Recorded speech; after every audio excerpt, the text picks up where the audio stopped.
Hello everyone, welcome back to our YouTube channel medical and nurses सब। आज की class में हम 100 MCQs का रिवीजन करेंगे, जिसमें आपके हर एक सब्जेक्ट के 10-12 क्वेश्चंस तक ऐड होंगे। मोस्टली चाइल्ड हेल्थ नर्सिंग और paediatric, midwifery and community health nursing. तो ये 3 सब्जेक्ट पे फोकस है जो किया जाएगा आज की इस क्लास में। तो यहाँ पर ऐसे ऐसे क्वेश्चन ऐड किए गए हैं जो आपके एग्जाम में आपको आते हैं। तो क्लास में एंड तक बने रहें। जो भी लोग नए हैं प्लीज़ चैनल को सब्सक्राइब करें एंड आपको यदि क्लासेस अच्छी लगती हैं तो आप अपने फ्रेंड्स के साथ इन क्लासेस को ज़रूर शेयर करें। और जो भी आपकी क्वेरी रहती है आप मुझे व्हाट्सएप पे या फिर जो कम्युनिटी सेक्शन है वहाँ पर पोस्ट करके पूछ सकते हैं। जैसा कि मैंने आपसे कहा था कि डेली आपको 2 क्लास रहेंगी। एक में आपको पेपर सॉल्व कराया जाएगा, एक आपकी क्लास रहेगी जो कि 3 जून तक कंटिन्यू चलेगी।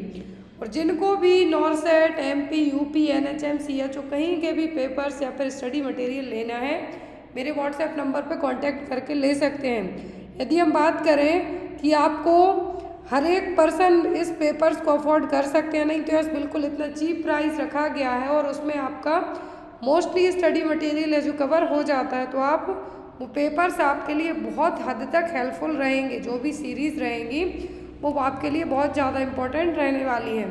तो यहाँ पर आज की क्लास का जो फर्स्ट क्वेश्चन है आपका, वो है आपका Piskacek's sign is a. Piskacek's sign किस तरीके का साइन है? Bluish coloration of the anterior vaginal wall. Next option है increased pulsation felt through the lateral fornix. Cervix become soft as early as 6th week. One half of the uterus is more firm than the other half. Piskacek's sign का यहाँ पर क्या मतलब है?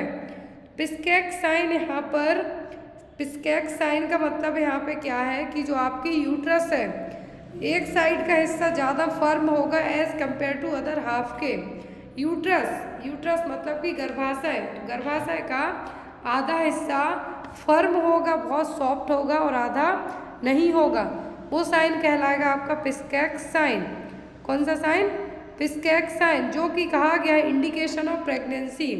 इसके लिए indication of pregnancy मतलब कि आप प्रेग्नेंट हैं। तो पिस्कैक्स साइन में जनरली 12th वीक के गेस्टेशनल पीरियड के बाद जो आपके यूट्रस का शेप है वो ग्लोबुलर देखने को मिलेगा। मतलब कि इम्प्लांटेशन होने के बाद है जो यूट्रस में, जो एक इम्प्लांटेशन के बाद जो यहाँ पर इम्प्लांटेशन के बाद आधा पार्ट आपका फर्म रहेगा, आधा हार्ड रहेगा, वो कहलाएगा पिस्कैक्स साइन।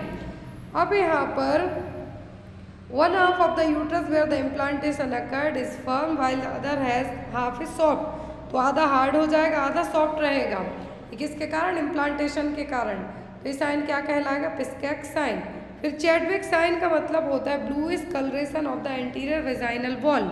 ओसिएंडर में increased pulsation felt through the lateral fornix. और गॉडेल साइन में जो प्रेगनेंसी में 6वें वीक में, इनिशियल प्रेगनेंसी में सर्विक्स बहुत ज़्यादा सॉफ्ट होगी, वो कहलाएगा Goodell sign. Chadwick, Osiander, Goodell ये सभी प्रोबेबल साइन कहलाते हैं प्रेगनेंसी के। कौन से? Probable sign of pregnancy. Quickening मतलब first fetal movement, Chadwick, Osiander, Goodell से सब आपको एग्जाम में आते हैं।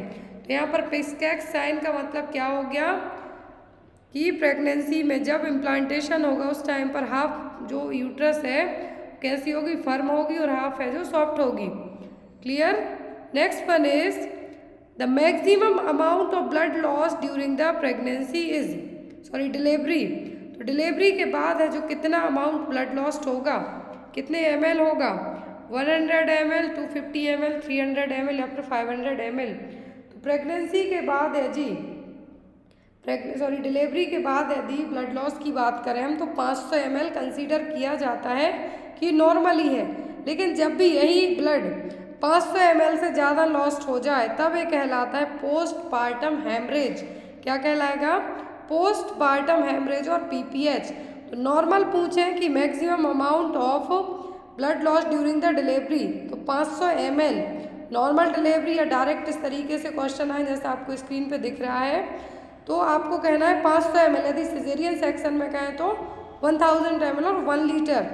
फिर यदि बात करें कि 500 ml से ज़्यादा यदि लॉस्ट हो जाए तो ये कंडीशन क्या कहलाएगी? ये कहलाएगी पोस्टपार्टम हेमरेज। क्या कहलाएगी? पोस्टपार्टम हेमरेज, और पोस्टपार्टम हेमरेज का सबसे मेन रीज़न होता है यूट्रस की अटोनिसिटी, जो यूट्रस की मसल स्टोन है क्या हो जाना, वीक पड़ जाना या फिर कमज़ोर हो जाना, जिसके कारण कॉन्ट्रैक्शन उतने प्रॉपर नहीं आएंगे और ब्लीडिंग बहुत ज़्यादा होगी। तो यहाँ पर दो तरीके का पीपीएच होगा, एक होगा प्राइमरी, दूसरा secondary.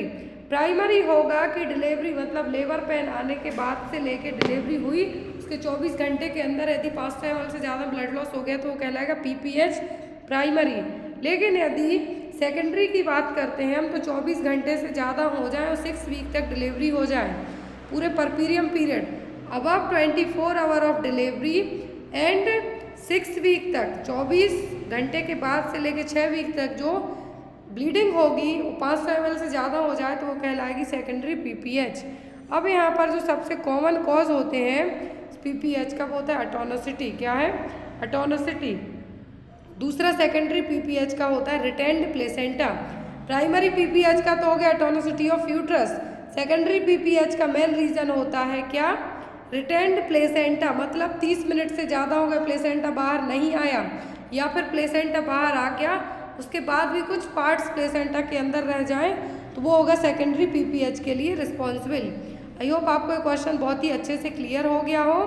Next is crown rump length of question है वो है मोस्ट इम्पॉर्टेंट क्वेश्चन, हर एक नर्सिंग एग्जाम में आता है।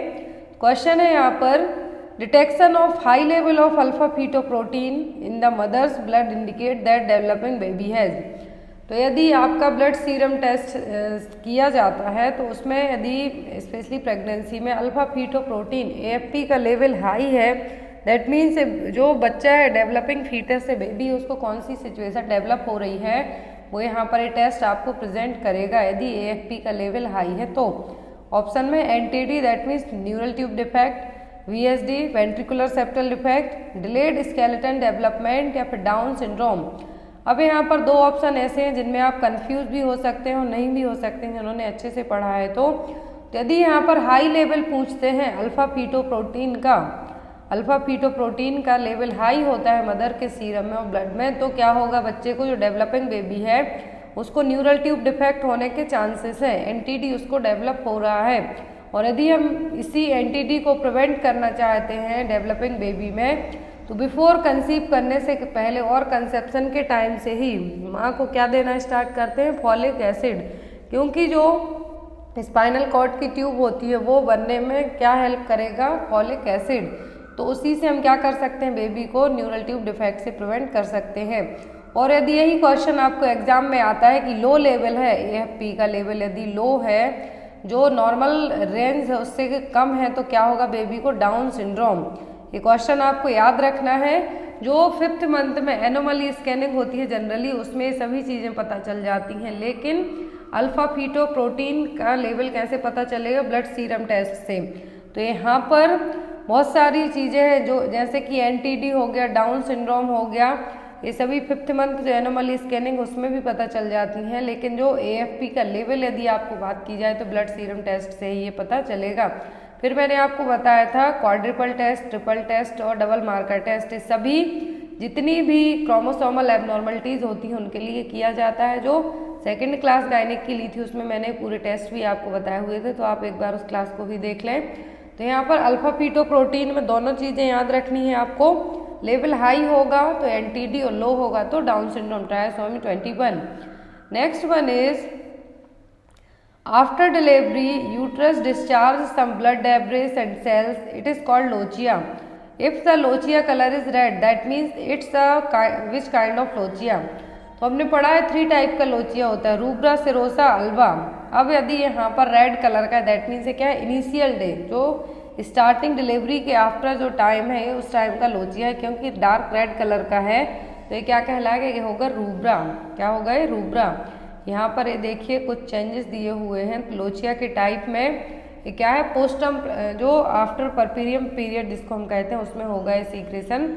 तो यहाँ पर यदि आपको पोस्ट नेटल पीरियड में या फिर हम ये कह सकते हैं परपीरियम पीरियड में क्या क्या चीज़ें चेंजेस होंगे तो होगा लोचिया। आपको मेन चीज़ इसमें याद रखना है, पोस्टपार्टम हेमरेज को कंट्रोल करना, लोचिया, ये सभी किस में आएंगे, पोस्ट नेटल या फिर परपीरियम पीरियड में।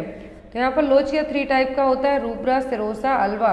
तो यदि डार्क रेड कलर यहाँ पर कहा है, क्योंकि क्वेश्चन में देखिए कि आफ्टर डिलीवरी जो डिस्चार्ज हो रहा है वेजाइना के थ्रू उसको यूट्रस से, वो क्या कहलाएगा, लोचिया। लेकिन रेड कलर है तो ये क्या है, होगा रूब्रा। यदि रेड की जगह यहाँ पर पिंक येलो कहते तब हम क्या कहते, सेरोसा। और यदि व्हाइट कलर का कहते तो क्या होता है, अल्वा। Next one is which sign is considered at the welcome sign of pregnancy. तो वेलकम साइन ऑफ प्रेगनेंसी इनमें से कौन सा कहलाएगा? ऑप्शन में lightening, quickening, Braxton Hicks contraction या फिर नन ऑफ द अबव। तो यहाँ पर लाइटनिंग जो वेलकम साइन है प्रेगनेंसी का, वो क्या है, वो है लाइटनिंग। लाइटनिंग का मतलब होगा कि जब आफ्टर 38 वीक के बाद क्या होगा, यूट्रस डाउन साइड आएगा। पहले क्या होगा, अबव जाएगा, एक्सिफेस्टर्नम तक जाएगा, लेकिन लाइटनिंग में क्या होगा, यूट्रस है जो क्या होगा, डाउन साइड, फंडल हाइट थोड़ी डाउन होगी, इसको हम क्या कहेंगे, लाइटनिंग। और ये क्या है, वेलकम साइन ऑफ प्रेगनेंसी।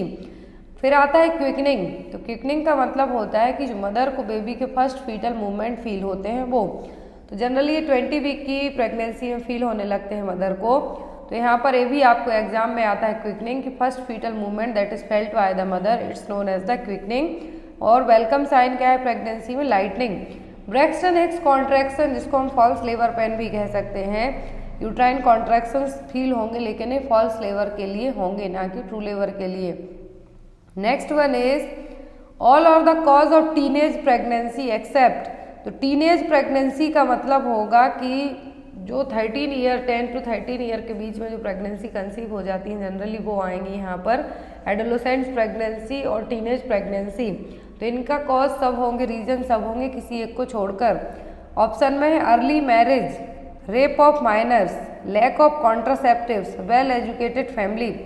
तो टीनेज प्रेगनेंसी के कारण सब हैं, किसी एक को छोड़कर। तो early marriage most common cause माना जाएगा, रेप ऑफ माइनर्स और लैक ऑफ कॉन्ट्रासेप्टिव, तीनों होंगे। क्या होंगे, तीनों रीजन होंगे टीनेज प्रेगनेंसी के लिए। लेकिन जो नहीं होगा वो होगी वेल एजुकेटेड फैमिली, जो अच्छे पढ़े लिखे फैमिली होगी ना, तो वो अर्ली मैरिज करेगी बिफोर 21 ईयर, क्योंकि गवर्नमेंट ने अभी गर्ल्स की एज कितनी रख दी है, 21 रख दी है। रेप ऑफ माइनर्स और लैक ऑफ कॉन्ट्रासेप्टिव, पढ़ी लिखी फैमिलीज ये नहीं करेंगी। तो यहाँ पर कॉज सब होंगे, किसी एक को छोड़कर। तो यदि अंडर एज और टीनेज गर्ल की एज पूछी जाती है तो वो है 13 से 17 साल।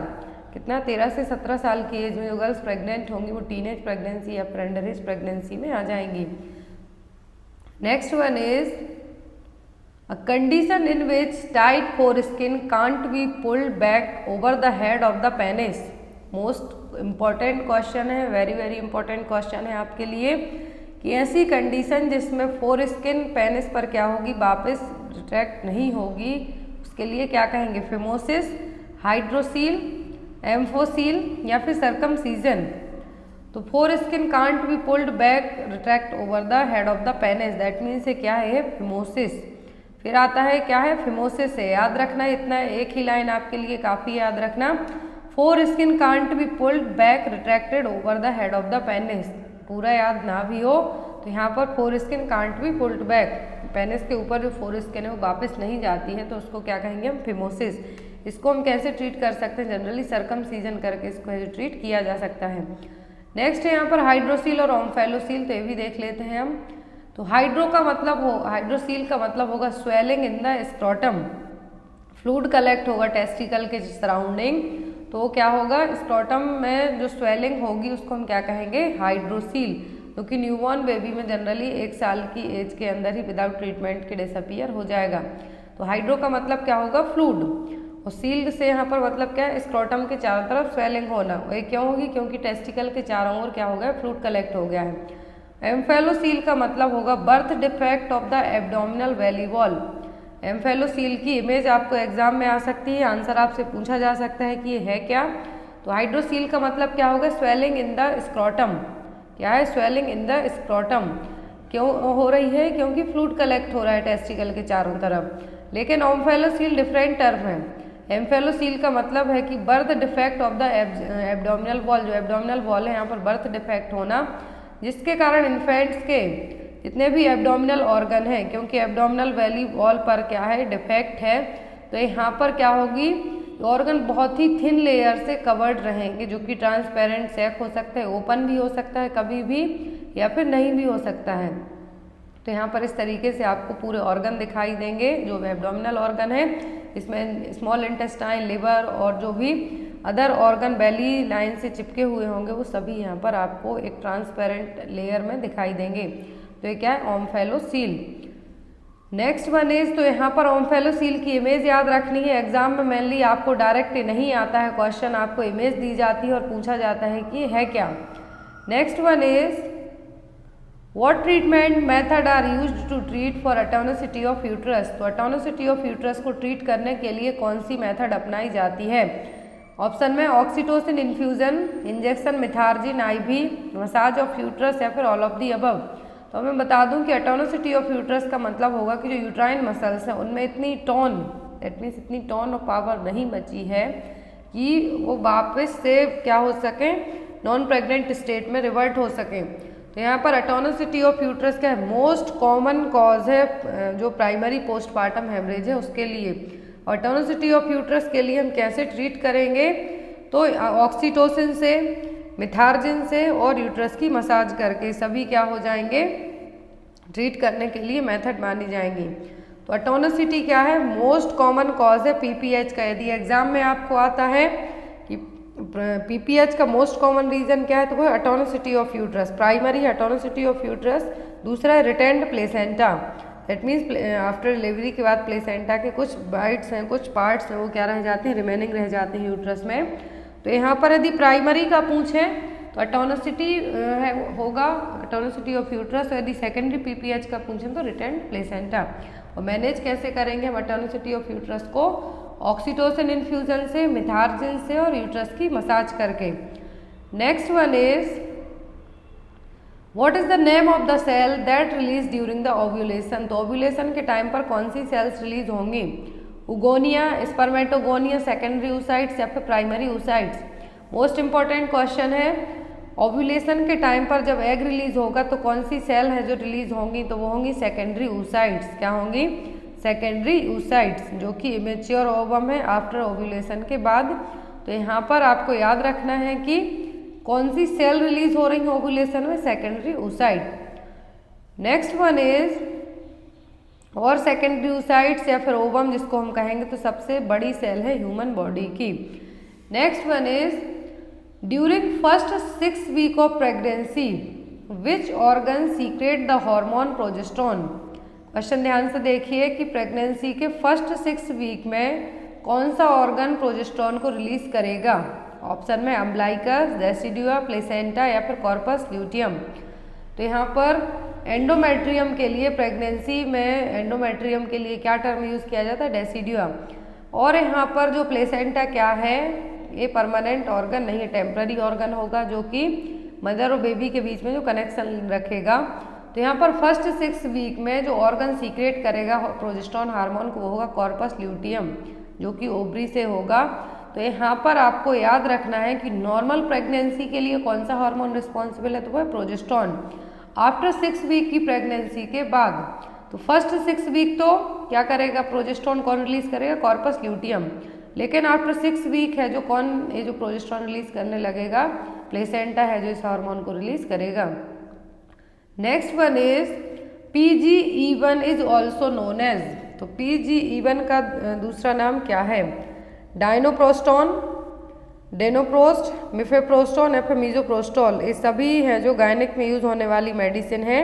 तो यहाँ पर आपको बताना है कि PGE1 का जो फुल फॉर्म है वो क्या है, या फिर PGE1 को और किस नाम से हम जानते हैं। तो PGE1 क्या है, ये है मीजोप्रोस्टोल।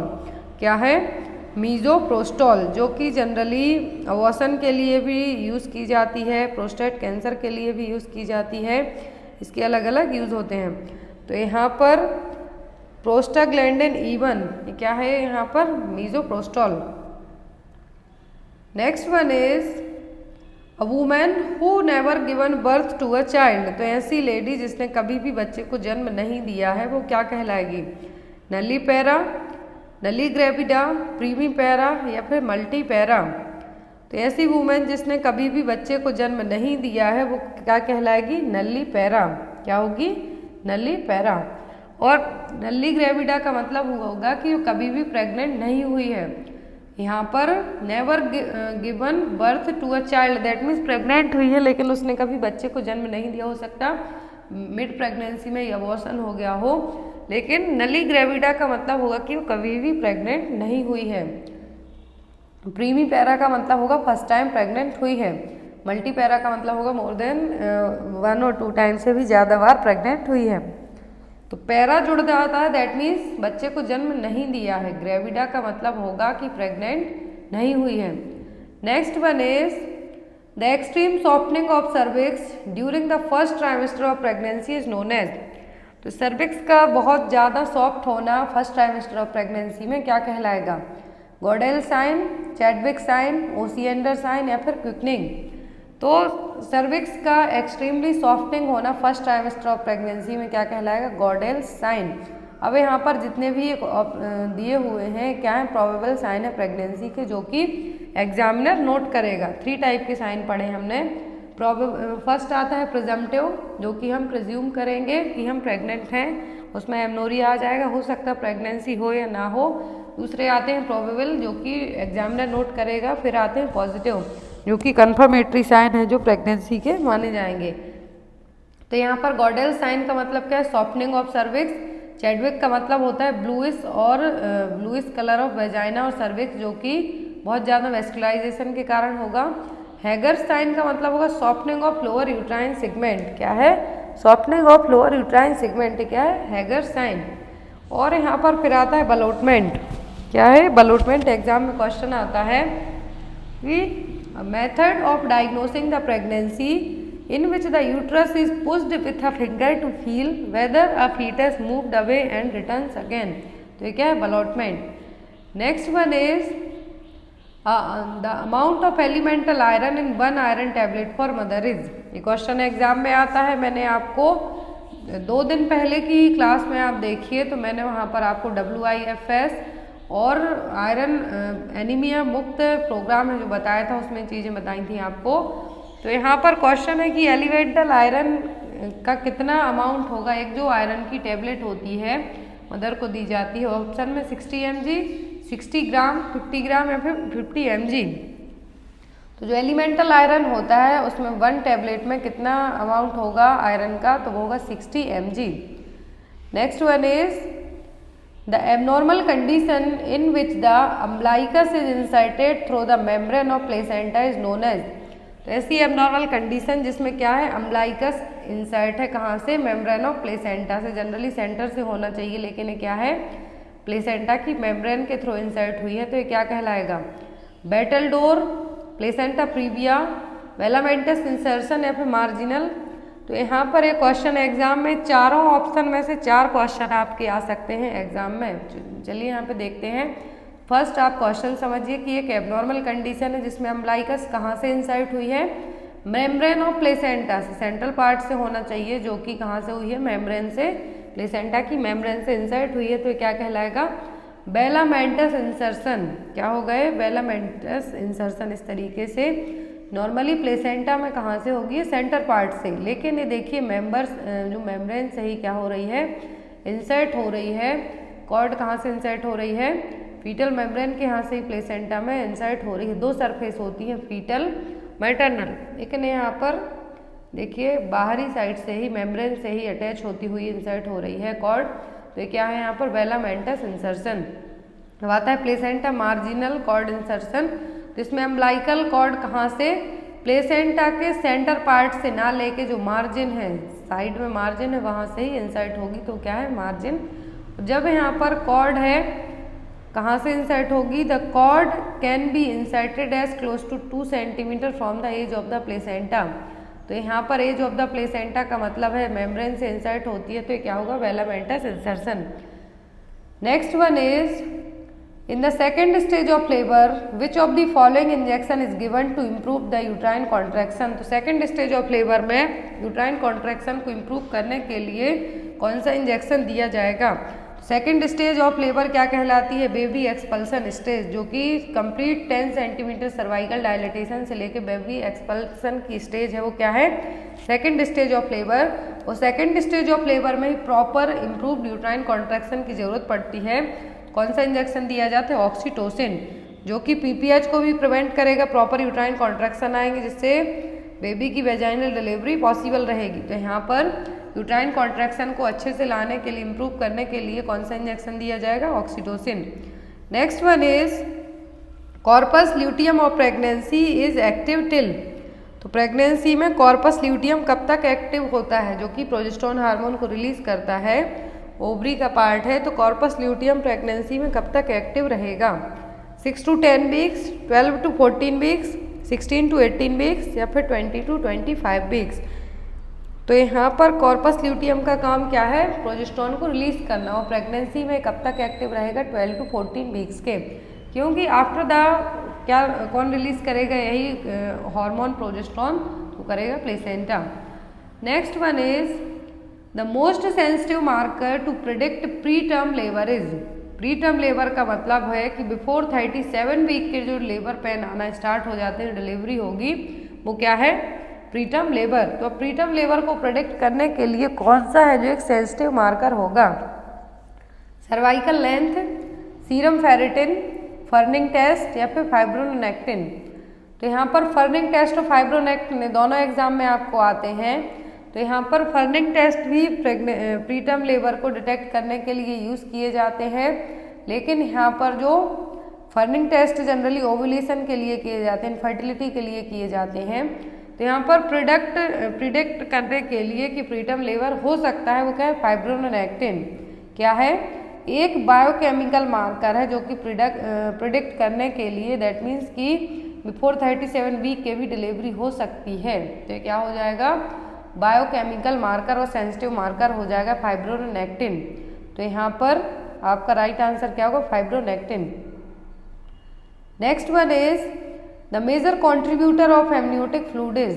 तो एमनियोटिक फ्लूइड में सबसे ज़्यादा क्या होता है? Mother's plasma, fetal plasma, fetal urine या फिर मदर्स यूरिन। तो जो एमनियोटिक फ्लूइड होता है इसमें सबसे ज़्यादा क्या होता है? Fetal urine. क्या होगा? Fetal urine. और जो पॉलीहाइड्रोमनियास का मेन रीजन क्या होता है? वो होता है फीटल डायूरेसिस। एग्जाम में क्वेश्चन आपको आता है कि फीटल यदि बहुत ज़्यादा यूरिन प्रोड्यूस करेगा तो क्या होगा? पॉलीहाइड्रोमनियास का मेन रीजन माना जाता है। Next one is the quantity of hormone released by Progestasert per day is. तो प्रोजेस्टासाइड क्या है? हार्मोनल आईयूसीडी है। तो प्रोजेस्टासाइड है जो पर डे कितना हार्मोन प्रोजेस्टेरोन रिलीज करेगी? 20 म्यूजी, 45 म्यूजी, 65 म्यूजी या फिर 85 म्यूजी। तो प्रोजेस्टासाइड पर डे रिलीज करेगा। ये देखिए डिवाइस है एक आईयूसीडी, जो कि हार्मोनल आईयूसीडी है। तो पर डे यदि प्रोजेस्टासाइड की बात की जाए तो पर डे 65 म्यूजी करेक्ट आंसर है यहाँ पर आपका। 65 म्यूजी, 65 म्यूजी पर डे प्रोजेस्टासाइड रिलीज करेगी प्रोजेस्टेरोन हार्मोन को। अब यहाँ पर टोटल इसमें कितना प्रोजेस्टासाइड में हार्मोन होगा? तो प्रोजेस्टेरोन रिलीजिंग आईयूसीडी या फिर प्रोजेस्टासाइड, तो यहाँ पर प्रोजेस्टासाइड कितना रिलीज करती है? 30 mg प्रोजेस्टेरोन इसमें टोटल रहेगा, जिसमें से 65 म्यूजी हार्मोन है पर डे रिलीज करेगी। और इसका जो मोड ऑफ एक्शन है कि ये प्रेगनेंसी को कैसे प्रिवेंट करेगी? तो म्यूकस का, थिक म्यूकस प्लग का क्या करेगी? फॉर्मेशन करेगी सर्वाइकल ओस के यहाँ पर, जिससे स्पर्म ओवम को पेनिट्रेट नहीं कर पाएंगे। क्या होगा? स्पर्म ओवम के लिए है जो सर्वाइकल ओस को पेनिट्रेट नहीं कर पाएंगे। क्यों? क्योंकि ये जो प्रोजेस्टासाइड है क्या करेगी? म्यूकस का वहाँ पर थिक प्लग है जो बना देगी। पर डे यदि टोटल पूछें प्रोजेस्टासाइड में तो 38 mg, पर डे रिलीज पूछें तो 65 म्यूजी। नेक्स्ट कौन सा हार्मोन है इसमें? तो वो है प्रोजेस्टेरोन। प्रोजेस्टेरोन रिलीजिंग आईयूसीडी है। Next one is all of the following are germ cell tumours except. तो सभी जर्म सेल ट्यूमर्स हैं किसी एक को छोड़कर। ऑप्शन में मीजोनेफ्रिक ट्यूमर्स, टेरेटोमा, डिसजर्मिनोमा या फिर एंडोडर्मल साइनस ट्यूमर। तो जर्म सेल ट्यूमर सब हैं किसी एक को छोड़कर, तो क्या है? मीजोनेफ्रॉइड ट्यूमर। जर्म सेल ट्यूमर कौन कौन से हैं यहाँ पर? Teratoma, dysgerminoma, endodermal sinus. इनके नाम आप याद रखें, वही काफ़ी हैं आपके लिए।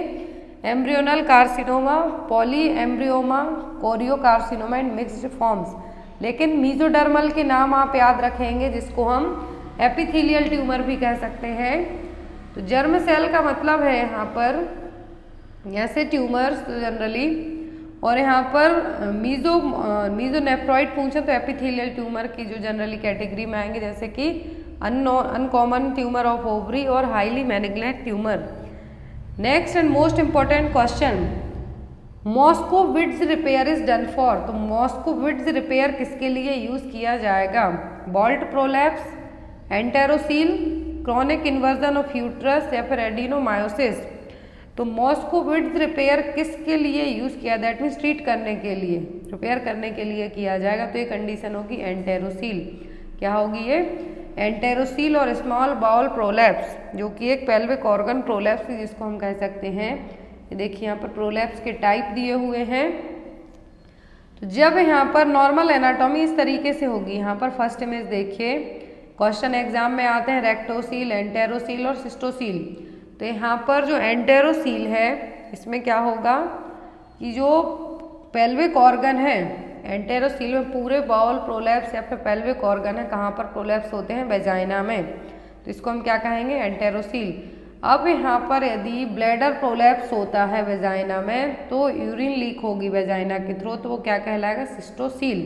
क्वेश्चन ध्यान से देखिए, इमेज देखिए ध्यान से, कि यदि ब्लैडर प्रोलैप्स होगा वेजाइना में, तब हम इसको कहेंगे सिस्टोसील। यदि यहाँ पर जो रेक्टम प्रोलैप्स होगा वेजाइना में, उसको हम क्या कहेंगे? रेक्टोसील। यदि पूरी यूट्रस प्रोलैप्स हो जाती है, वूम यूट्रस प्रोलैप्स होती है, तो हम इसको क्या कहेंगे? Uterine prolapse. तो यहाँ पर दोनों चीज़ें याद रखनी है आपको। तो यहाँ पर जो मॉस्कोविट्ज रिपेयर है, इसमें क्या किया जाएगा कि जो भी यूरेटर के यहाँ पर जो भी ऑर्गन प्रोलैप्स होते हैं, उनको स्टिच करके रखा जाएगा। नेक्स्ट है यहाँ पर, what is the duration of pregnancy in human being is. तो ह्यूमन बीइंग में टोटल ड्यूरेशन प्रेगनेंसी की कितनी होती है? 10 lunar month, 280 days, 9 calculated month plus 7 days, या फिर ऑल ऑफ दी अबव। तो ये सभी माने जाते हैं, क्या हैं? ड्यूरेशन प्रेगनेंसी के सभी माने जाते हैं कि 10 लूनार मंथ, दैट मीन्स कि जो आप मंथ कैलकुलेट करेंगे वो होंगे 280 डेज जब माने जाएंगे, जब हम 4 वीक करके जो मंथ काउंट करेंगे यहाँ पर, फिर 9 कैलकुलेटेड मंथ प्लस 7 डेज। तो यहाँ पर आपका आंसर होगा ऑल ऑफ दी अबव। अब एग्जाम में आपको GTPAL स्कोरिंग पूछी जाती है, GTPAL स्कोरिंग पूछी जाती है, तो इसका मतलब यहाँ पर क्या है? G डिनोट करेगा ग्रेविडा को, दैट मीन्स वुमेन कितने बार प्रेग्नेंट हुई है। T रिप्रेजेंट करेगा कि टर्म प्रेगनेंसी कितनी हुई, आफ्टर 37 वीक के बाद कितनी डिलीवरी हुई है, तो वो किस में आएंगे? टर्म प्रेगनेंसी में।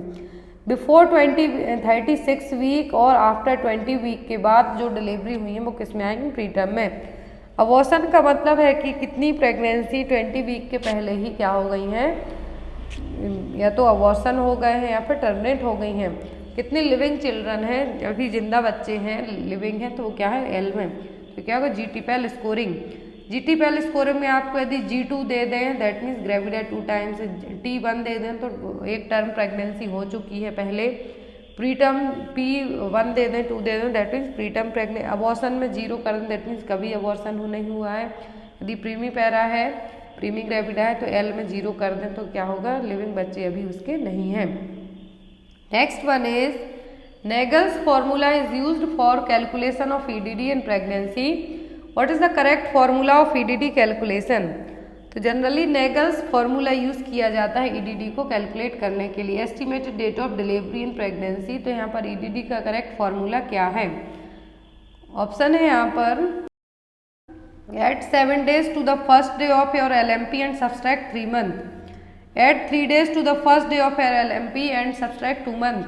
LMP का मतलब होता है लास्ट मेंस्ट्रुअल पीरियड, और LMP का फर्स्ट डे कैलकुलेट किया जाता है। तो यहाँ पर आपका जो राइट आंसर होगा वो क्या होगा? तो EDD कैलकुलेट करने के लिए Nagel's फॉर्मूला यूज किया जाता है। फर्स्ट पॉइंट आपका क्या है? Estimated date of delivery calculate करने के लिए Nagel's फॉर्मूला मेनली यूज किया जाता है, और इसका फॉर्मूला क्या है यहाँ पर? Add 7 days to the first day of your LMP. First day of LMP का मतलब होता है कि जिस दिन आपका मेंस्ट्रुअल पीरियड स्टार्ट हुआ है उसका पहला दिन। मान लीजिए आपको डेट दी जाती है, आज है 28, क्या है 28 है आपके पीरियड्स, या फिर जिस भी लेडी को अपना EDD कैलकुलेट करना है तो 28 तारीख है यहाँ पर आज, तो 28 + 7 डेज और उसमें से 3 महीने रिट्रैक्ट कर देना है। तो यहाँ पर first day of your LMP was November 1 and EDD आपको निकालना है। तो आपको एग्जाम में ऐसे डायरेक्ट नेगल्स फॉर्मूला नहीं दिया जाएगा, आपको डेट दी जाएगी कि LMP है 29 या फिर 28, कोई भी डेट दे देंगे, फिर आपको नेगल्स फॉर्मूला यूज़ करके जो EDD कैलकुलेट करना है तो आप इस तरीके से निकाल सकते हैं। Next one is roll over test in pregnancy performed for developing of which condition in mother. Roll over test pregnancy में मदर में कौन सी कंडीशन को डायग्नोस करने के लिए किया जाएगा? Diabetes mellitus, eclampsia, uterine prolapse या फिर placental abruption. Roll over test किया जाएगा प्रेगनेंसी में, तो क्या कंडीशन डायग्नोस करने के लिए होगा मदर में? एक्लेम्पसिया के लिए। रोल ओवर टेस्ट सिंपल और इजीली क्लिनिकल टेस्ट है जो कि स्फेग्मोमैनोमीटर के थ्रू प्रेगनेंसी इंड्यूस्ड हाइपरटेंशन के लिए किया जाएगा। तो एक्लेम्पसिया प्री एक्लेम्पसिया दोनों टर्म आपको पता होंगे, लेकिन इसका बेसिक माइनर सा डिफरेंस आपको बता दें। तो एक्लेम्पसिया प्री एक्लेम्पसिया से किस तरीके से अलग है तो ये भी देख लीजिए। तो एक्लेम्पसिया में कभी भी प्री एक्लेम्पसिया में कन्वर्जन नहीं आते हैं। एक्लेम्पसिया एक जो इनके बीच का एक जो डिफरेंस है वो यही है, और इनको ट्रीट करने के लिए जो मेडिसिन होती है वो क्या है? MgSO4 मैग्नीशियम टॉक्सिटी, और क्यों दी जाती है? एक्लेम्प्टिक फिट्स को प्रिवेंट करने के लिए। यदि इसका ओवरडोज होता है तो MgSO4 के ओवरडोज को ट्रीट करने के लिए फिर क्या दिया जाता है? Calcium gluconate. छोटे से टर्म से इनको आप स्क्रीनशॉट लेके रख सकते हैं। यदि इनके डेंजर साइन पूछते हैं एक्लेम्पसिया प्री एक्लेम्पसिया के, तो हेडेक, ब्लड विजन, अपर एब्डोमिनल पेन, लेकिन इनमें प्रोटीनयूरिया, हाई ब्लड प्रेशर है जो रहेगा मेन इनके साइन है। इनके बीच का डिफरेंस पूछते हैं एक्लेम्पसिया प्री एक्लेम्पसिया से किस तरीके से अलग है, तो प्री एक्लेम्पसिया में कभी भी कन्वर्जन और जो एक्लेम्प्टिक फिट्स हैं वो नहीं आएंगे प्री एक्लेम्पसिया में, लेकिन एक्लेम्पसिया में आएंगे। अब MgSO4 टॉक्सिटी को चेक करने के लिए कि ओवरडोज हुआ है या नहीं, तो क्या यूज़ किया जाता है? Burp technique, BURP burp technique. तो इसका मतलब क्या है? ब्लड प्रेशर डिक्रीज हो रहा है, यूट्राइन आउटपुट डिक्रीज हो रही है, रेस्पिरेटरी रेट डिक्रीज हो रही है, पैटलर रिफ्लेक्स क्या है? एब्सेंट है। तो यहाँ पर एक बर्प यदि पूछा जाता है कि बर्प टेक्निक किसके लिए यूज़ की जाती है, तो मैग्नीशियम सल्फेट की MgSO4 की टॉक्सिटी हुई है या नहीं, उसके साइन चेक करने के लिए यूज़ की जाएगी। Next one is all are the stage of eclamptic convulsion except. तो एक्लेम्प्टिक कन्वर्जन कब आएंगे? एक्लेम्पसिया की सिचुएशन में, हाई ब्लड प्रेशर होगा प्रेगनेंसी में तब। तो ये सभी स्टेज होंगी एक्लेम्प्टिक कन्वर्जन की किसी एक को छोड़कर। Pre monetary stage, tonic stage, clonic stage या फिर प्री मॉर्बिड स्टेज। तो एक्लेम्प्टिक कन्वर्जन की सभी स्टेज होंगी किसी एक को छोड़कर, तो क्या होगी? Pre morbid stage. यहाँ पर ये देखिए, प्री मॉनिटरी होगा, टॉनिक होगा, क्लॉनिक होगा और स्टेज ऑफ कॉमा, 4 स्टेज होती हैं। प्री मॉनिटरी स्टेज जिसमें पेशेंट अनकॉन्शियस होगा, मसल ट्विस्टिंग होगी, टंग लिम्ब सभी ट्विस्ट होंगे, आई वॉल्स है जो एक साइड या फिर दोनों साइड फिक्स्ड हो जाएंगी और ये कम से कम 30 सेकेंड तक रहेगी। टॉनिक में बॉडी में ट्रंक ऑफिस्टोटोनस जिसको हम कहेंगे वो देखने को मिलेगा, लिम्स और हैंड पूरे क्लेंच हो जाएंगे, साइनोसिस देखने को मिलेगा, आई वॉल्स फिक्स्ड रहेंगे और ये भी 30 सेकेंड के लिए रहेगी। फिर आती है क्लॉनिक स्टेज। क्लॉनिक स्टेज कितने 1 से 4 मिनट के लिए रहेगी और इसमें साइनोसिस धीरे धीरे चला जाएगा और लास्ट आती है कोमा की stage. Next one is the sebaceous gland which remain non dominate in non pregnant stage becomes hypertrophic during pregnancy is known as. बहुत ही अच्छा क्वेश्चन है यहाँ पर कि सेबेसियस ग्लैंड जो नॉन प्रेग्नेंट स्टेज में क्या है? नॉन डोमिनेंट है, दैट मीन्स उतनी फंक्शनिंग में नहीं है, लेकिन प्रेगनेंसी में यहाँ पर हाइपरट्रॉफी देखने को मिलेगी। तो वो क्या है? Braxton Hicks contraction, axillary tail, secondary chloasma, फिर मोंटगोमरी ट्यूबरकल। तो sebaceous gland non pregnant stage में नॉन डोमिनेंट है, लेकिन प्रेगनेंसी में क्या हो जाती है? यहाँ पर हाइपरट्रॉफी देखने को मिलेगी। तो ये क्या है? मोंटगोमरी ट्यूबरकल इस तरीके से जो यहाँ पर देखने को मिलेगी। नॉन पिगमेंटेड नोड्यूल्स रहेंगे एरियोला के चारों तरफ, जो कि सेकेंड मंथ प्रेगनेंसी में दिखाई देंगे। तो क्या है यहाँ पर मोंटेग्नी ट्यूबरकल। स्टीरिया ग्रेविडम स्ट्रेच मार्क है प्रेगनेंसी में होने वाले इस तरीके से। लाइना नियाग्रा क्या है, जो ब्लैक लाइन होती है, क्या है, लाइना Niagara. Next one is which of the following process reduce surface area at the placental site and helpful in separation of placenta. Question ध्यान से देखिए, और यहाँ पर जो मैंने इमेज दिखाई है ये आप याद रखें इस तरीके से। इमेज देख, स्टीरिया ग्रेविडेरम है, जो ब्लैक लाइन दिख रही है क्या है, लाइना Niagara. Next one is which of the following process reduce surface area at the placental site and helpful in separation of placenta. तो कौन सी यहाँ पर प्रोसेस है जो कि सरफेस एरिया को कम करेगी इस प्लेसेंटल साइट पर और प्लेसेंटा सेपरेट होगा। यूट्राइन डायलिटेशन, रिट्रैक्शन, एफासमेंट या फिर कॉन्ट्रैक्शन।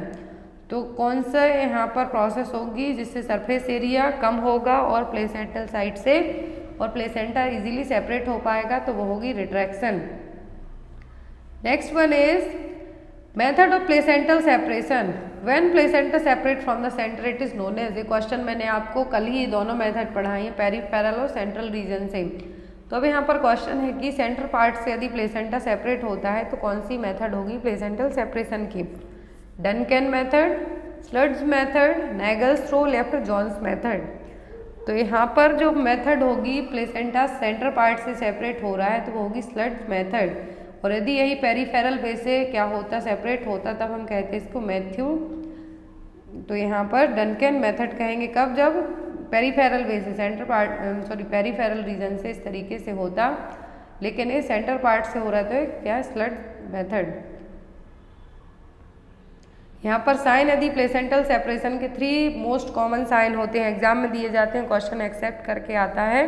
तो यदि प्लेसेंटल सेपरेशन के साइन कौन कौन से हैं, lengthening of the umbilical cord outside, uterus becomes firm and globular, uterus rises in the abdomen. Exam में क्वेश्चन आता है कि यूट्रस डाउन साइड जाएगा ऊपर की साइड जाएगा, तो यूट्रस कहाँ पर जाएगा, एब्डोमेन की साइड, राइज होगा ऊपर की तरफ। गस ऑफ द ब्लड, क्या है, सभी गोल्डन और गोल्डन साइन है किसके, प्लेसेंटा सेपरेट होने के। नेक्स्ट वन इज, इसका आंसर आप लोग कमेंट बॉक्स में देंगे। During pregnancy the structure that acts as powerhouse of hormone production is. तो प्रेगनेंसी में कौन सा स्ट्रक्चर है जो पावर हाउस का काम करेगा हार्मोन को प्रोड्यूस करने के लिए। ऑप्शन में कॉर्पस ल्यूटियम, प्लेसेंटा, ब्रेस्ट या फिर यूट्रस। कौन सा स्ट्रक्चर पावर हाउस का काम करेगा हार्मोन प्रोड्यूस करने में प्रेगनेंसी में। तो इसका आंसर आप लोग कमेंट बॉक्स में देना। आई होप आपको आज की क्लास अच्छी लगी हो। Thank you for watching us, bye bye. तो YouTube channel medical and nurses सब, आज की क्लास है हमारी कम्युनिटी हेल्थ नर्सिंग को लेके। जिनका भी तमिलनाडु, पीजीआई संगरूर या फिर जीएमसी या फिर एमपी ग्रुप 5 के लिए एग्ज़ाम है, ये क्लासेस उन सभी के लिए हेल्पफुल रहने वाली हैं। और अपकमिंग टाइम में जितने जो भी एग्ज़ाम्स आपके लिए होते हैं, तो आपके जो पेपर वाइज जो भी क्लासेस होती हैं आपको चैनल पे अपडेट कर दी जाती हैं। मोस्ट ऑफ ऑल बहुत सारे लोगों के अभी रिसेंट में रिक्वेस्ट थी कि जिनका भी तमिलनाडु के लिए स्टाफ नर्स का 5200 प्लस वैकेंसी के लिए एग्ज़ाम है, क्या ये क्लासेस उनके लिए हेल्पफुल रहेंगी। तो ऐसी क्लासेस उनके लिए भी हेल्पफुल रहेंगी। आप ग्रुप 5 के लिए तैयारी कर रहे हैं तो उनके लिए भी हेल्पफुल है, पीजीआई संगरूर के लिए भी हेल्पफुल है। तो मे बी वेडनेसडे को पीजीआई वालों के पीजीआई का जो सिलेबस है एज एन सिलेबस के अकॉर्डिंग आपकी 3 घंटे की कंटिन्यू क्लासेस रहेगी वेडनेसडे इवनिंग में। तो आप लोग प्लीज़ ज़रूर ज्वाइन कीजिएगा, जिसमें आपके पीजीआई के बेस्ड ऑन सिलेबस आपके जो भी चीज़ें एग्ज़ाम में आती हैं प्रीवियसली और इस बार आपको क्या आ सकता है, तो यहाँ पे आपके लिए वो 3 घंटे की एक जो कंटिन्यूस क्लास होगी वेडनेसडे इवनिंग में, उसमें आपको पूरी चीज़ें बता दी जाएंगी। चलिए आज की क्लास को हम स्टार्ट करते हैं। तो यहाँ पर फर्स्ट क्वेश्चन ऐड किया गया है जो कि बहुत सारे एग्जाम्स में आया हुआ भी है। क्वेश्चन है first muscle that is stiff after the death. कौन सी मसल्स है जो कि डेथ के बाद सबसे पहले क्या होती हैं, स्टिफ हो जाएंगी, मतलब जकड़न टाइप से देखने को मिलेगी। तो वो कौन सी मसल्स हैं। Orbicularis oculi, deltoid, vastus lateralis या फिर फेशियल मसल। कौन सी मसल है यहाँ पे जो क्या होगी सबसे पहले स्टिफ होती है आफ्टर द डेथ। तो वह ऑर्बिकुलेरिस ओक्यूलाई क्या है, ऑर्बिकुलेरिस ओक्यूलाई। ये एक ऐसी मसल है, आपने बहुत सारे लोगों में देखा होगा, मूवीज़ में मेनली देखा होगा जनरली, कि मरने के बाद आंखें क्या होती हैं, खुली की खुली रह जाती हैं। इसीलिए उनको तुरंत क्या किया जाता है, आईलिड से कवर किया जाता है। क्यों? क्योंकि इनकेस यदि इनमें स्टिफनेस हो गई, फिर आप कितनी भी कोशिश करेंगे तो आंखें क्लोज नहीं होंगी। इसीलिए सबसे पहले आंखों को क्या किया जाता है, बंद किया जाता है। तो आफ्टर द डेथ सबसे पहले जो भी मसल्स क्या होती हैं, स्टिफ होती हैं, वह ऑर्बिकुलेरिस ओक्यूलाई।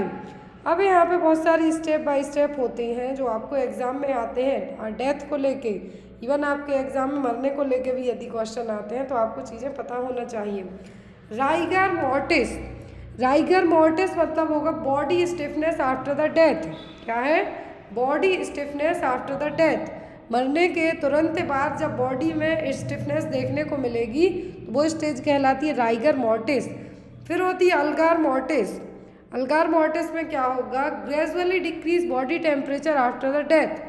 तो यहाँ पर जो बॉडी का टेम्परेचर है डेथ के बाद धीरे धीरे क्या होगा, घटना स्टार्ट होगा। बॉडी मतलब ठंडी पड़ गई, आपने सुना होगा बॉडी ठंडी पड़ गई। इसका मतलब यही होता है कि जो आपके इन्वायरमेंट का टेम्परेचर है उससे डाउन जाना स्टार्ट हो जाएगा बॉडी का टेम्परेचर। और जब बॉडी का टेम्परेचर घटना स्टार्ट होता है आफ्टर डेथ के, तो वो कहलाता है अल्गार मॉर्टिस। बॉडी का temperature 1.5 degree Fahrenheit per hour के हिसाब से घटना स्टार्ट होता है। एक एम्बिएंट मतलब कि एक आइडियल टेम्परेचर तक पहुंचने के लिए आफ्टर डेथ के बाद बॉडी का टेम्परेचर 1.5 डिग्री फ़ारेनहाइट के हिसाब से घटना स्टार्ट होता है। याद रखना, आपको एग्जाम में आ सकता है कि आफ्टर डेथ जो बॉडी का टेम्परेचर है कितने घंटे के हिसाब, जैसे जैसे घटता जाएगा आपकी बॉडी का टेम्परेचर, बॉडी ठंडी पड़ जाएगी। और एम्बिएंट का मतलब है कि एक ऐसी स्टेज पे पहुंचेगी कि देन आफ्टर बॉडी के ऑर्गन क्या होंगे, डिकम्पोजिशन होना उनमें स्टार्ट हो जाएगा। तो यहाँ पर जब बॉडी से कहते हैं स्मेल आने लगी तो इसमें वही स्टेज फिर देखने को मिलेगी। तो राइगर मॉर्टिस मतलब body stiffness after the death. Algor mortis that means decrease body temperature after the death. Gradually मतलब धीरे धीरे बॉडी का टेम्परेचर घटना स्टार्ट हो जाएगा। फिर body temperature decrease after death 1.5 degree Fahrenheit per hour के हिसाब से। सबसे पहले जो मसल क्या होगी, स्टिफनेस देखने को मिलेगी आफ्टर द डेथ। मसल कौन सी है? ऑर्बिकुलेरिस ओक्यूलाई। नेक्स्ट क्वेश्चन है यहाँ पर आपका, which of the following is not a recommended step of active management of the third stage of labour. Third stage of labour में एक्टिव मैनेजमेंट के तौर पे क्या है जो नहीं किया जाएगा?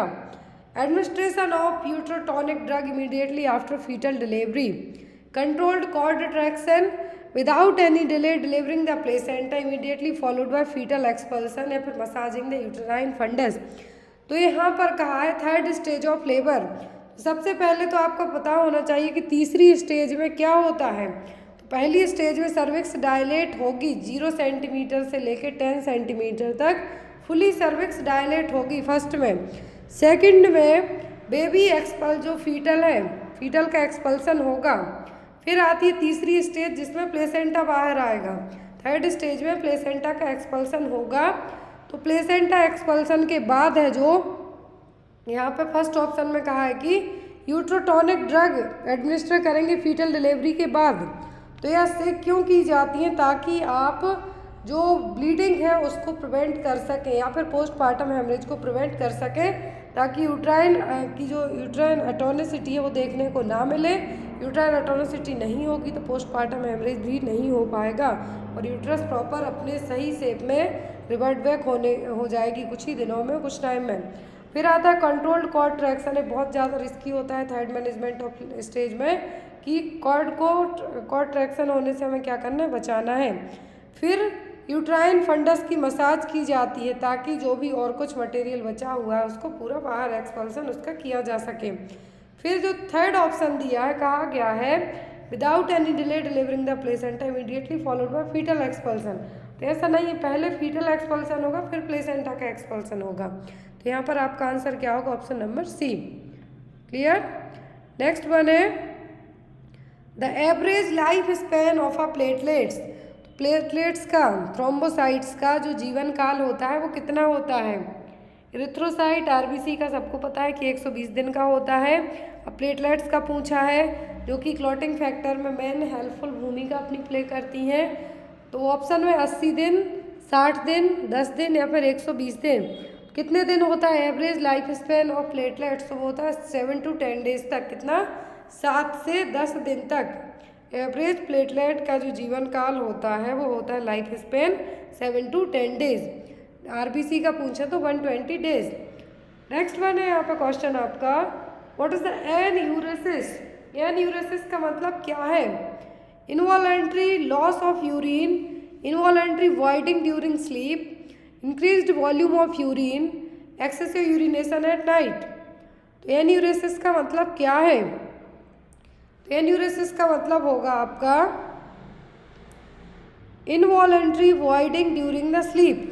क्या है? इनवॉलंटरी वॉइडिंग द स्लीप, मतलब सोते टाइम, जिसको हम बेड वेटिंग भी कहते हैं। तो वही सिचुएशन है यहाँ पे, बेड वेटिंग। तो यहाँ पर आपका आंसर क्या होगा? बेड वेटिंग और involuntary voiding during the sleep, सोते टाइम यूरिन पास हो जाना।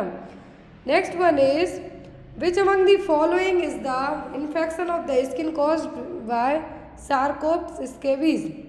सार्कोप्ट स्केबीज के थ्रू क्या होगा? Pediculosis corporis, scabies, tinea unguium या फिर सोरियासिस, ये सभी स्किन इन्फेक्शन है। तो यहाँ पर सार्कोप्टिस जो ईच माइट है, इसके थ्रू क्या होगा? सार्कोप्टिस स्केबीज के थ्रू होगा स्केबीज। ईच माइट जिसको हम कहेंगे, क्या है? Each might.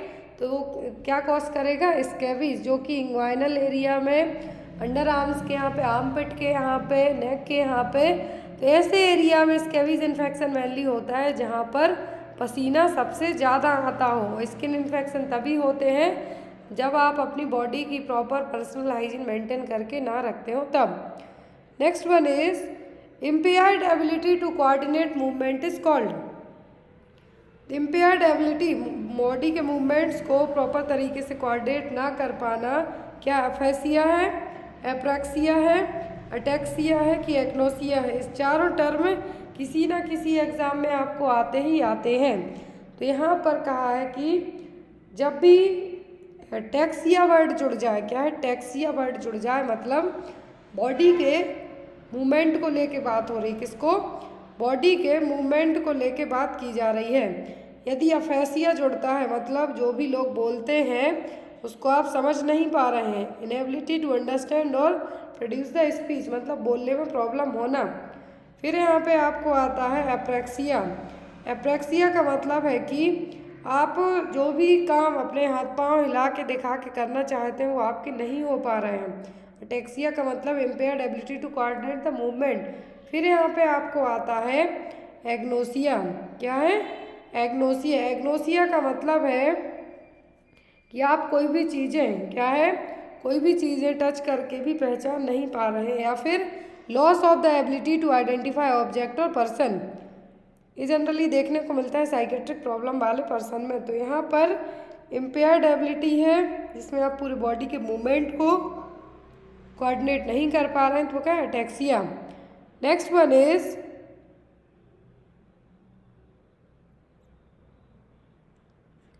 The antidote of organophosphorus poisoning is. क्या है? The antidote of organophosphorus poisoning is. Option में है एड्रेनालिन, डोपामाइन, सोडियम बाइकार्बोनेट। तो क्या है ऑर्गेनोफॉस्फोरस पॉइजनिंग के लिए एंटीडोट? आप लोग भी अपने आंसर है जो मार्क कर सकते हैं यहाँ पे। ऑर्गेनोफॉस्फोरस के लिए जो एज एन एंटीडोट के तौर पे यूज़ किया जाएगा वो होगा एट्रोपिन। क्या है? एट्रोपिन।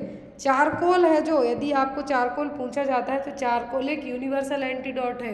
दैट मीन्स जब आपको पता ना हो कि पर्सन ने एक पर्टिकुलर कौन सा पॉइजन लिया है, कौन सा जहर खाया है, तब आप उसको चारकोल दे के है जो ट्रीट कर सकते हैं। लेकिन यदि ऑर्गेनोफॉस्फोरस पॉइजनिंग है तो एट्रोपिन, आपको हेपेरिन पॉइजनिंग पूछ सकते हैं, वारफेरिन ओवरडोज पूछ सकते हैं, पैरासीटामोल या फिर एसिटामिनोफेन पॉइजनिंग पूछ सकते हैं। तो जो भी बेसिक ड्रग है और उनके एंटीडोट है उसके लिए कई बार है जो शॉर्ट्स क्लास अपडेट की गई हैं, तो आप उनको एक बार रेफर कीजिए। Next one is, which is the most common occupational hazard of computer workers?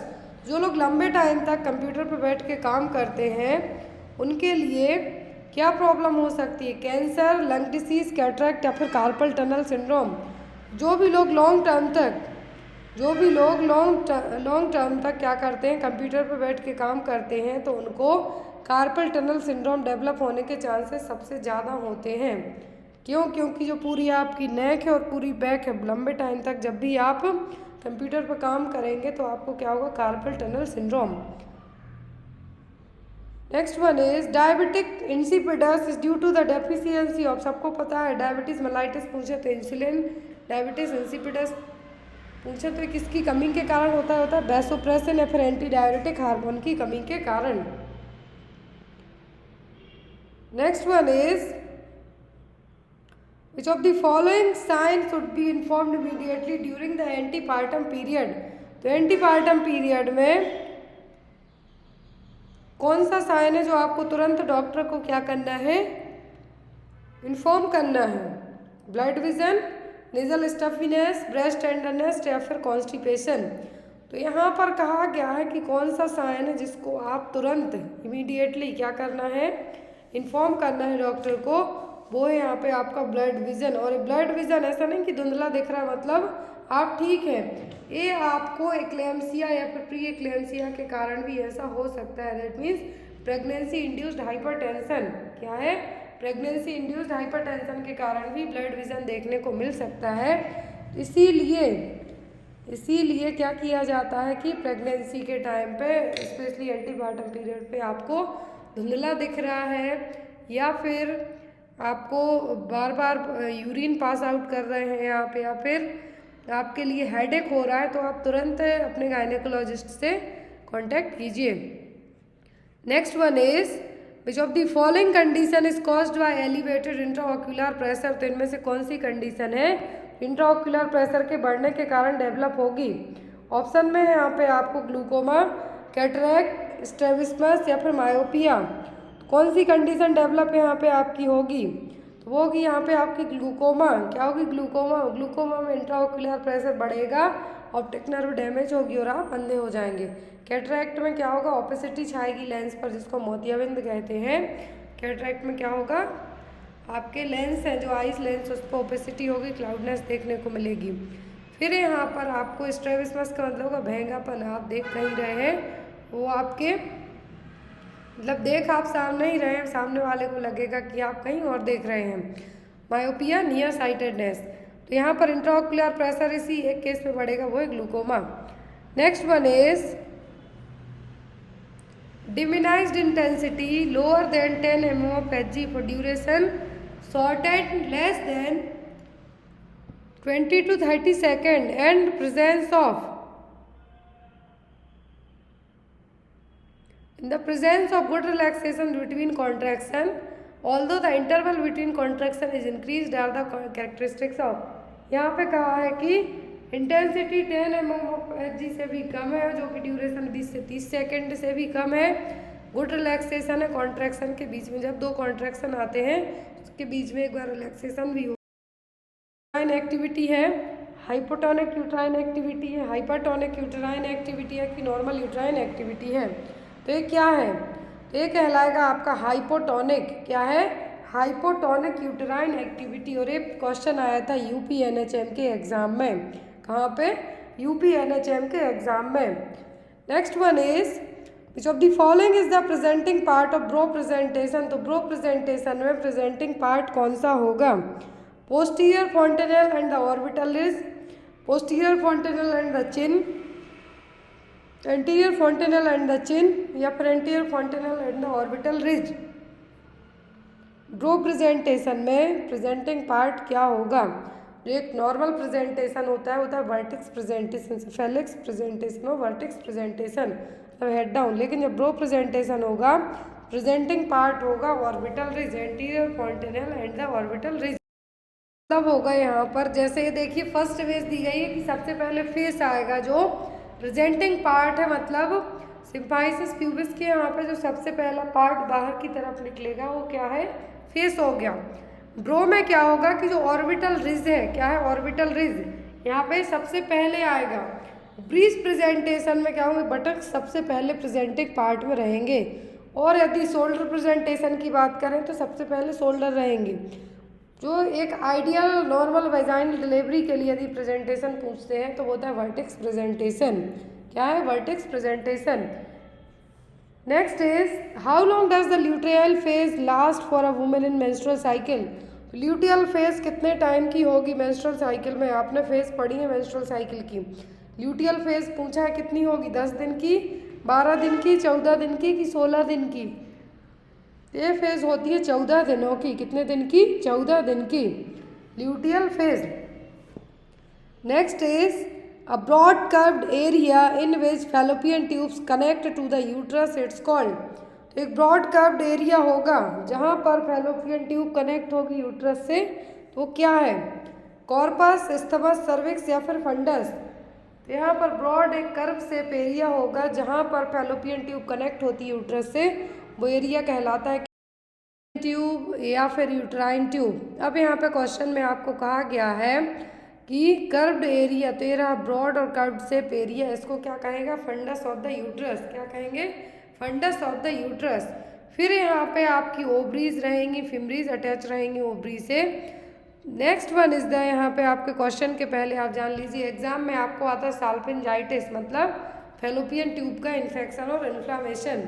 फिर आता है आपको हिस्टेरेक्टोमी, मतलब यूट्रस को ही रिमूव करना, गर्भाशय को ही अलग किया जाना। ये कुछ ऐसे केस में होता है, या तो कैंसर में होगा। फिर यहाँ पे जो छोटी छोटी इमेज दिख रही है, कॉर्पस ल्यूटियम, ये प्रोजेस्टेरोन को रिलीज करती हैं कब, इनिशियल प्रेगनेंसी में। एक नॉर्मल हेल्दी प्रेगनेंसी के लिए ज़रूरी होती है ओवरी का जो कॉर्पस ल्यूटियम है, तो उसको रिलीज करेगा। क्लियर है।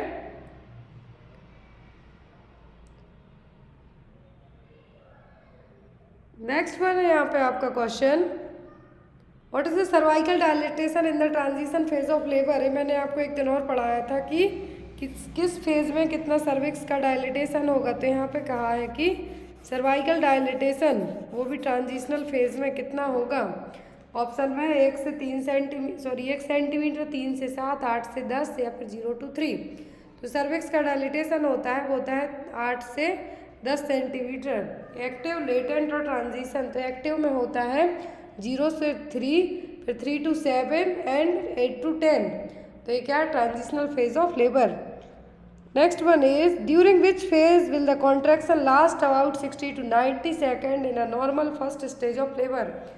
तीन फेज होती हैं फर्स्ट स्टेज ऑफ लेबर की, तो उनमें से कहा है कि फर्स्ट स्टेज ऑफ लेबर की कौन सी फेज में कॉन्ट्रैक्शन 60 से 90 सेकेंड तक के कंटिन्यूस रहेंगे।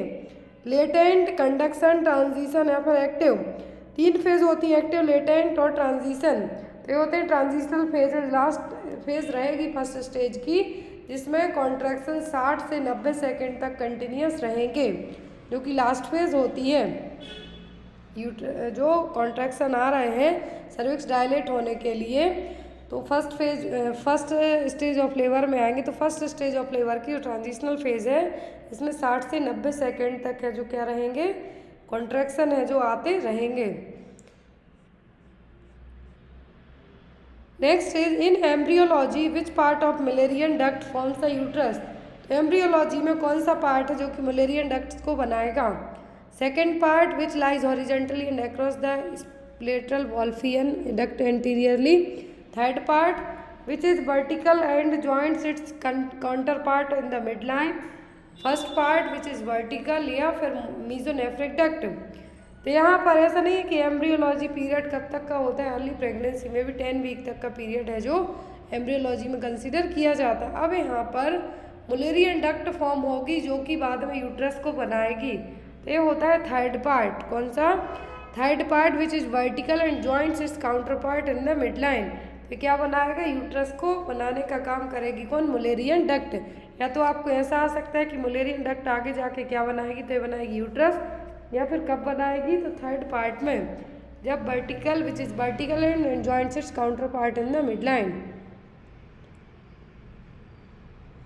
Next is which of the following is the causative organism of cholera. Cholera का कॉजेटिव एजेंट क्या है, विब्रियो कोलेरा, माइकोबैक्टीरियम, रेब्डोवायरस या फिर अर्बोवायरस। क्या है कोलेरा का जो पॉजिटिव ऑर्गेनिज्म, कोलेरा का पॉजिटिव एजेंट है विब्रियो कोलेरा, क्या है? Vibrio cholera.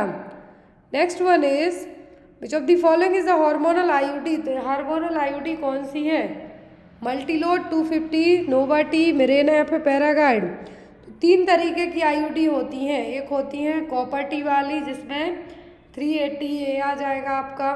फिर आती है नॉन हार्मोनल, कौन सी? नॉन हार्मोनल, जिसमें लिपेज लूप वगैरह रहेंगे, फर्स्ट जनरेशन वाली है।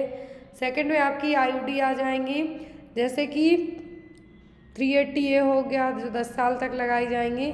फिर आती हैं आपकी हार्मोनल, तो हार्मोनल में मिरेना आ जाएगा आपका और एलएनजी, क्या है? मिरेना और एलएनजी, ये 2 आईयूडी आ जाएंगी। Next one is what is the ingredient of oral rehydration solution for treating diarrhoea. Diarrhoea को ट्रीट करने के लिए ओआरएस में क्या क्या मिलाया जाएगा? Water salt sugar, water salt sodium cube, milk salt sugar या मिल्क शुगर हनी। तो जब भी डायरिया होता है तो मिल्क तो अवॉइड करने के लिए ही कहा जाएगा, मिल्क को अवॉइड करने के लिए कहा जाएगा। तो आपके 2 ऑप्शन तो अलग हो गए। अब यहाँ पे यूज़ किया जाता है वाटर सॉल्ट और शुगर। क्या यूज़ होता है? वाटर सॉल्ट और sugar.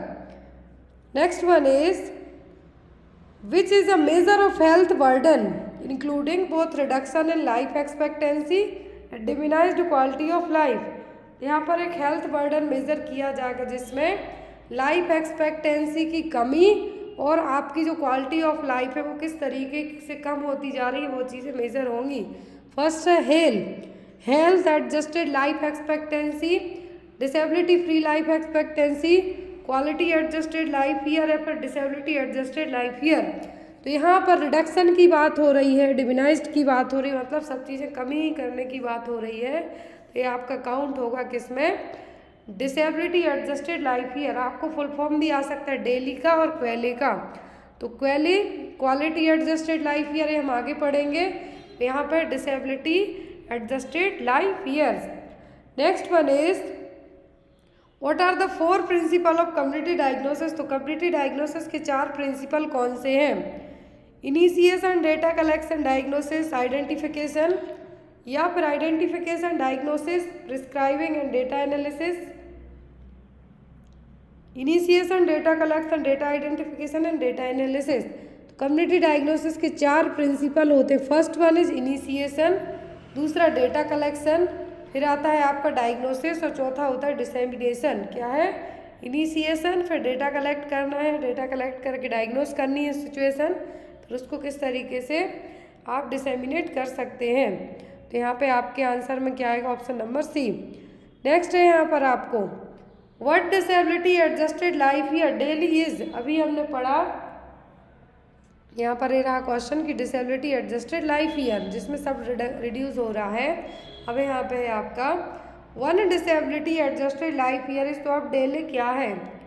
1 last day of healthy life, 1 last year of disabled life, 1 lost year of disability या फिर lost year of healthy life. तो 1 डिसेबिलिटी एडजस्टेड लाइफ ईयर का मतलब है यहाँ पे 1 lost year of healthy life. आपने अपना 1 साल और एक हेल्दी लाइफ को लेके कम कर दिया। जैसे आप अपना बर्थडे मनाते हैं, आपको खुशी होती है कि आप आज 25 साल के हो गए, 26 साल के हो गए, लेकिन आपने ये नहीं सोचते कि आपका जो एक पिछला साल है मतलब अब क्या हो गया, वो घट गया है। तो यहाँ पर भी वही है, but disability adjusted life years.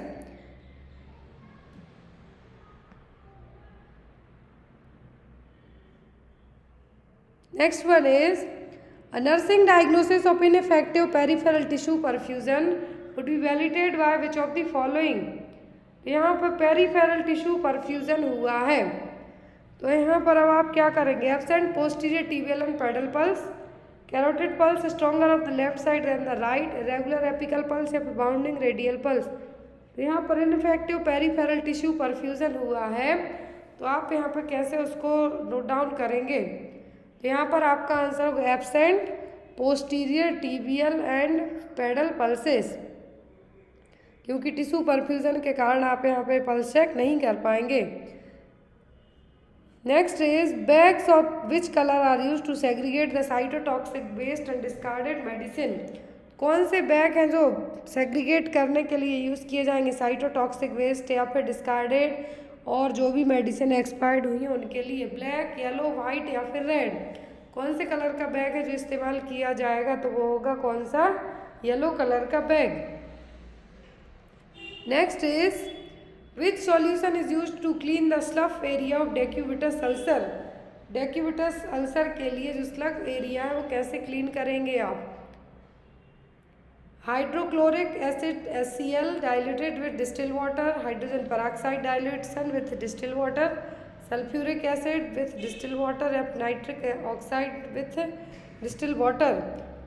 तो डेक्यूबिटस अल्सर को क्लीन करने के लिए आप हाइड्रोजन पेरोक्साइड को डिस्टिल वाटर के साथ डाइल्यूट करके क्लीन करने के लिए यूज़ कर सकते हैं। ये आपको जो आपका सिलेबस है अकॉर्डिंग टू सिलेबस के MSN में भी आपका क्वेश्चन ऐड हो जाएगा। Next is intestinal bowel disease that occurs in the large intestine and rectum is called. तो इंटेस्टाइनल बाउल डिसीज है जो कि लार्ज इंटेस्टाइन और रेक्टम को अफेक्ट कर रही है, वो कौन सी है। Peptic ulcer, ulcerative colitis, Crohn's disease या फिर पैंक्रेटाइटिस। बाउल डिसीज है जो कि रेक्टम और लार्ज इंटेस्टाइन को अफेक्ट करती है, वो होगी आपकी अल्सरेटिव कोलाइटिस। क्या होगी, ulcerative colitis. Next is a set of intervention designed to optimize functioning and reduce disability in individuals with health condition in interaction with their environment is। Set of intervention है जो कि design किया गया है functioning के लिए और disability को कम करने के लिए, ताकि कोई भी पर्सन को कुछ प्रॉब्लम होती है उसकी काम करने की क्षमता को बढ़ाया जा सके और उसमें जो डिसेबिलिटी है उसको कम किया जा सके। तो क्या रिकवरी पीरियड है, रेक्यूपरेशन है, रिहेबिलिटेशन है या फिर कन्वल्सेंस है। तो ये कहलाएगा आपका रिहेबिलिटेशन। क्या है, वापस से दोबारा उसी फंक्शनिंग में लगाना, मतलब दोबारा से अपने काम पे लौटना, साथ ही साथ डिसेबिलिटी को कम करना। तो ये क्या कहलाएगा, ये कहलाएगा rehabilitation. Next is which diagnostic test used in case of occupational asthma to measure how fast air comes out of your lungs when you exhale. कौन सा टेस्ट किया जाएगा ऑक्यूपेशनल अस्थमा के लिए, मतलब आप कहीं ऐसी जगह काम करते हैं जहाँ पे बहुत ज़्यादा डस्ट हो या फिर पॉलेंस वगैरह हो, तो आपका टेस्ट किया जाएगा ऑक्यूपेशनल अस्थमा को जांचने के लिए कि आप कितनी फास्ट तरीके से आपके लंग्स एयर को बाहर एक्सेल कर रहे हैं। ब्रोंकोस्कोपी, ब्रोंकोमीटर, पीक फ्लो मीटर या फिर एंडोस्कोपी। तो टेस्ट किया जाएगा वो होगा आपका peak flow metre. Peak flow metre एक डायग्नोस्टिक टेस्ट है ऑक्यूपेशनल अस्थमा वाले पेशेंट के लिए, जिसका इस्तेमाल जब किया जाएगा कि किसी पर्सन को सांस जब वो ले रहा है उतने फास्ट तरीके से उसके लंग्स हैं जो क्या कर रहे हैं, गैस को बाहर छोड़ने का काम कर रहे हैं। तो क्या है यहाँ पर peak flow meter test. Next is a pain caused by injuries और damage to the internal organ is called. तो जब भी पेन आपके इंटरनल ऑर्गन को डैमेज करेगा या फिर इंजरी होगी तो वो कौन सा दर्द कहलाएगा, नोसिसेप्टिव, विसरल, सोमेटिक या फिर न्यूरोपैथिक पेन। तो वो कौन सा पेन है जो कहलाएगा, ये कहलाएगा आपका विसरल पेन। कौन सा, विसरल पेन। मान लीजिए आपको चेस्ट में इंजरी हुई है जिसके कारण आपका लंग्स को भी नुकसान हुआ है, फिर हार्ट को डैमेज हुआ है, तो ये सब किस में आएंगे, विसरल पेन में। Next one is what does wash achieved by the WHO stand for. तो WHO ने वॉश स्ट्रेटजी अपनाई थी और इसका फुल फॉर्म होता है वाटर सैनिटेशन एंड हाइजीन। क्या है, वाटर सैनिटेशन एंड हाइजीन।